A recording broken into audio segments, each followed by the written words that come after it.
Bonjour, people. That's all I know of French. I'm Okay. here with the real Manos. Oh, hi. Yes, Eric can't be here. Why is that, Manos? Oh, yeah. He has an important photo shoot to do this weekend. Actually, he's modeling the new line of Snuggies. Yes, I. What's cool is he gets a free Snuggie for the shoot.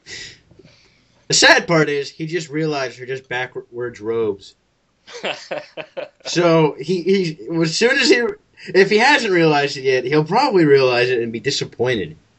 Hmm. And, Well, and, I and think he's going to be happy because it's the new Iron Man Snuggies, and it's the one with the body of the Mandarin, and his neck ends where your neck is. wouldn't it just be a green robe? Uh, yes. He went to the party store and bought a bunch of plastic rings to pretend to be him. You know what's so fun? You know what's so funny? I was in Hot Topic a couple days ago, and there was a Wonder Woman one with that, with with her body. I saw that. That's at mine too. Yeah, I think there's one with maybe Batman and Superman too. But I thought, man, the Snuggies are really uncool. You know what's weird? This is kind of. We'll get to the news soon here, but my mom used to work at the mall. Like she just left her job like a few weeks ago, and she worked like her store was right next to Spencer's Gifts, and she saw a backpack that was a Superman backpack with a cape, Yeah. and she called me and said, "Can I buy this?" No, I that is awesome, but I'm not gonna use it. And my current backpack's falling apart, so I should have taken that offer. And anyway, I believe we have something important to do. Yeah. We have to build the flux capacitor, and no, wait, that's not it. We have news. First thing is, and thank you for the three people who said I dropped the ball on this by saying it was confirmed last week. General Zod is not confirmed as the villain. No. He's not going to be in the movie. No. Yeah, well, here's the thing, and here's my defense to that. A couple pages I found, which is the weakest defense I know, said he was confirmed. Oops. Yeah, so I'm just the monkey who repeats it. Don't yell at me for getting it wrong. In a related story, also not appearing in the film, is Mitsoplik. No! And who else? Toyman, Solomon Grundy. Solomon Grundy, Superboy Prime. Let's see, I'm trying to think. Who else isn't appearing in this? All of the teenagers from Smallville from like the first season. Bebo, the Super Chimp. Aw, that would have been awesome. A chimp moving in slow-mo. I love it. Oh my god.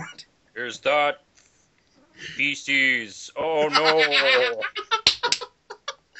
God, that's a terrifying thing to imagine.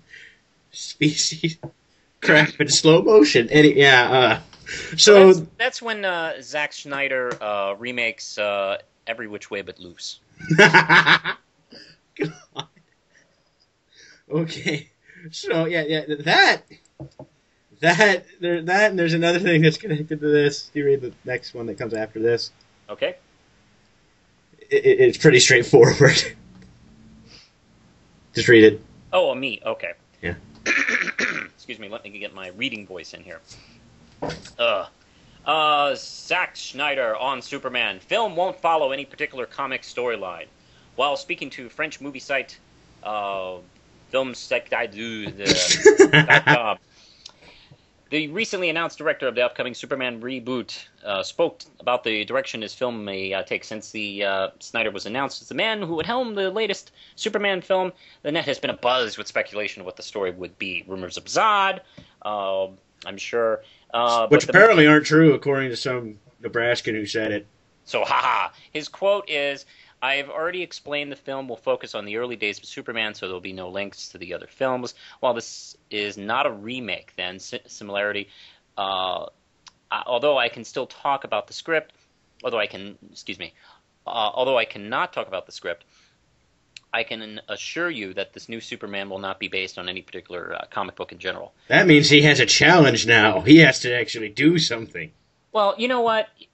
He's done this before. He's done it. He's been there. He's adapted, the Watchmen story, Yeah. and he had everybody bitching about this storyline, this little tidbit change, this little tidbit change. He went out of his way to make the film as close as he could, and still he couldn't please people. So you know what? I'm sure his attitude is fuck it. I'm doing my own. I'm making my movie. It'll have the super chimp in it. Wait, what did the producer say? Yeah. So you know what? I'm sure he's like, I'm not even going to deal with this. I'm not going to like, whatever his famous storyline, Superman, has done. Like the Man Who Has Everything or something like that. It's like, okay, I'm not going to deal with that because, God forbid I forget one thing that, Jason Todd does in that story. You forgot there was a glass of water on the table. You forgot that. Wonder Woman's hair falls over to her left, not to her right. You raped it. The color of the crystals of the fortress don't look right, you bastard.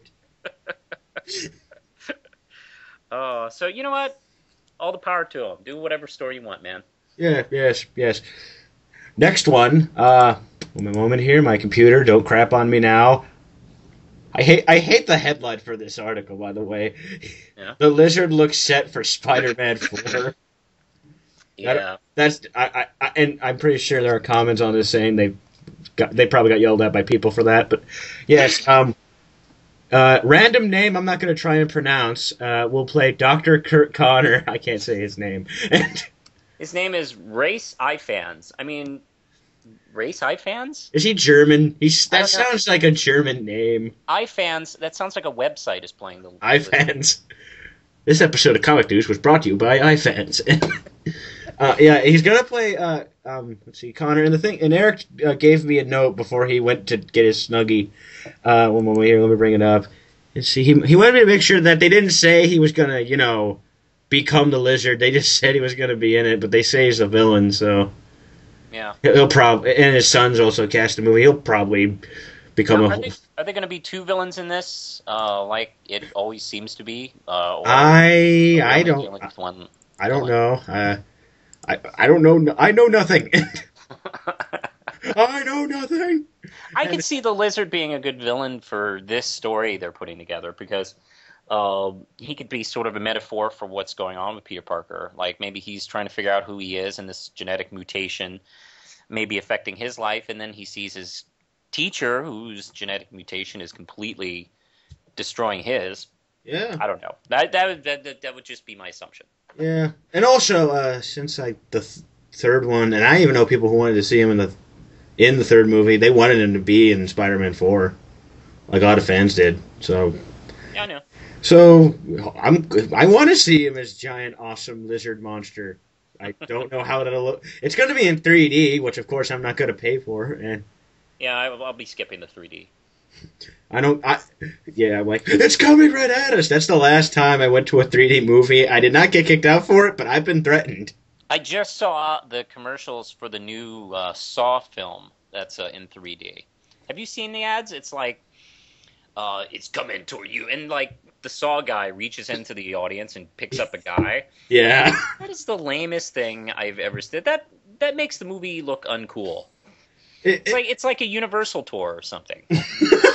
You're right. And my personal favorite of all the ones is where the weird contraption like jumps out of the screen. Yeah. I'm like, I don't know why, but to me, because it's so cheesy, it reminds me of a monster truck commercial. You almost expect him to go, Sunday, Sunday, Sunday, Jigsaw's coming to mess you off. Like, seriously, like, this is so cheap. Don't get me wrong, it's not like this franchise is known for its cleverness. No. We're gonna kill a guy with the most gory Rube Goldberg machine imaginable. It looks like William Castle is directing the last one. Are you familiar with Castle? He's a horror filmmaker in the 50s, and he made The Tingler. And one of the things I've heard of that movie. I've never seen it. It's got Vincent Price, and he discovers this thing in people's backs that's connected to their spine that causes fear, and he removes one, and it's it's a sentient creature in and of itself. It's like a symbiote, Mm-hmm. and it escapes and kills people and stuff like that. And it's like when you feel a buzzing, that means it's there and it's on you and stuff like that. And what they did is in select theaters, they actually like rigged little electrodes in seats. I'm not What? kidding. Like randomly in the theater. So when they feel buzzing, it would while they're watching the movie, they'd flip out, and of course that would spew all over the theaters. And yeah, I mean, if Castle was directing Saw, I mean, people might be losing like their jawbones or something like that. That movie was great. I can't walk right, but that movie was fantastic. God. If you thought the 3D experience couldn't get any better, there's a guy with a hacksaw ready to do anything. But it's a kid's movie. He's still there. So, one moment here. Let me check something. Yes, we've gone into insanity. Next story, and wow, too bad Eric can't be here for this next one. Read it, Manos. Okay. Try and sum it up a little. Oh, all right. Christopher Lambert of Highlander fame joins the cast of Ghost Rider 2. And it's been a while since he's been in a big film. Actually, probably since Mortal Kombat 2 in the 90s? What about Endgame? He was that was a Highlander movie, but still. And yeah, whatever. Oh, yeah, that's right. I keep forgetting he's in that. Oh, that was 2000 that came out. Anyway, who's he playing in this thing? No one knows. They haven't said it. He's just like, he's in the movie. Is there a character with a shitty accent in Ghost Rider? I don't remember. I don't know. That's why I needed Eric here to tell me who he could play. He'll probably be playing that guy. Actually, let's see. Me and my friends joked if he becomes the caretaker. Just they don't explain it. They just like, you're the caretaker instead. He was the first a Texan. Now he's trash. And we had this funny idea that they have what's his name, Sam Elliott, and then he shaves off his mustache and he becomes Christopher Lambert. Just randomly, just like without that mustache, and we might as well. Or how about the old fashioned? Maybe he's like, you think you know me, but he reaches like under his jaw and pulls off a mask, and it's really it's like a really bad. I like it. It's like a latex cheap mask. It's like something from The Mask. Moment. I'm just for the sake of research, I'm trying to see what movies he's done in the last few years. He was in Southland Tales. Oh, that movie's terrible. Sorry, that's all I got. All right. He was in. Hey, are we done with the first part yet? No, because we have the 15-minute. Oh, how much time we got? One moment here. We got about 2 more minutes. Cool. All right, we have enough time for another story. Yeah. So, this might spew over to the next part. Who cares? It's my show. That's right. You do what you want. I'm in command! Anyway, Marvel and ABC are developing a Hulk and a Hulk TV show and a Cloak and Dagger show. Yay. And the first thing I think of for family-friendly television is Cloak and Dagger. It's a new kind of family. It's not ABC Family. Yeah, it's a new kind of drug addicts. I don't know much about them. That's all I know, that there's drugs involved. Well, I think I'm not sure when. Well, ABC's owned by Disney, so that's why they're on ABC. I'm just going to point that out to people. Yeah, well, Cloak and Dagger became powerful because they were experimented on by guys trying to figure out new forms of drugs. And it did something to their systems, and it turned them into that. Then somewhere down the line, they became mutants. I don't know how that... Yeah, because they were in Dark X-Men. That confused me.